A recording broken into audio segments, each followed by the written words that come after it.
இதயத்தை பலப்படுத்தும் ஆத்தா பழம். ஒரே மாதிரி தோற்றம் கொண்டவை சீத்தா பழமும் ஆத்தா பழமும் ஆகும். பலருக்கும் ஆத்தா பழம் என்றால் சரியாக தெரியாது. சீத்தா பழத்தை போன்றே தோற்றத்திலும் சுவையிலும் ஒன்றாக இருக்கும் இந்த பழத்தை ராம் சீத்தா என்றும் கூறுவர். இந்த இரண்டு பழங்களும் உடலுக்கு ஆரோக்கியம் தரக்கூடியதாக இருந்தாலும் இரண்டுமே வெவ்வேறு மருத்துவ குணங்களை கொண்டவை. தோற்றத்தில் இதயத்தின் வடிவத்தை கொண்டிருக்கும் இந்த பழம் காயாக இருக்கும் போதே இளஞ்சிவப்பு நிறத்தில் இருக்கும். சீத்தா பழத்தை விட இதில் சதைப்பற்று அதிகமாக இருக்கும். தோல் பகுதி மெலிதாகவே இருக்கும். இந்த பழம் அதிக குளிர்ச்சி தன்மையை உடையது. அதனால் உடல் உஷ்ணம் அதிகம் உள்ளவர்கள் இந்த பழத்தை வாங்கி சாப்பிடுவது உடலுக்கு மிகவும் நல்லது. இந்த பழத்தை சாப்பிடுவதால் இதயம், நரம்பு பகுதிகள் வலுவடையும்.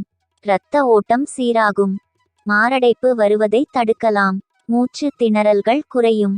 இந்த பழத்தின் தேவை அதிகமாகவும் இதன் உற்பத்தி குறைவாகவும் இருப்பதனால் ஒரு பழத்தின் விலையும் மிகவும் அதிகமாகவே உள்ளது. மருத்துவ குணங்கள் அதிகம் கொண்ட இந்த பழத்தின் சாறு பல்வேறு நோய்களுக்கு மருந்தாகிறது என்பது குறிப்பிடத்தக்கது. இனி ஆத்தா பழச்சாறு ஜூஸ் தயாரிப்பது எப்படி என்பதை பார்ப்போம். ஆத்தா பழத்தை கொட்டை நீக்கி சதை பகுதியை மட்டும் எடுத்து வைத்து கொள்ளவும்.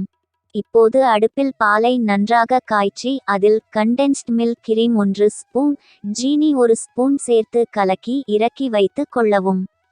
இறக்கிய பாலை நன்றாக ஆறவிடவும்.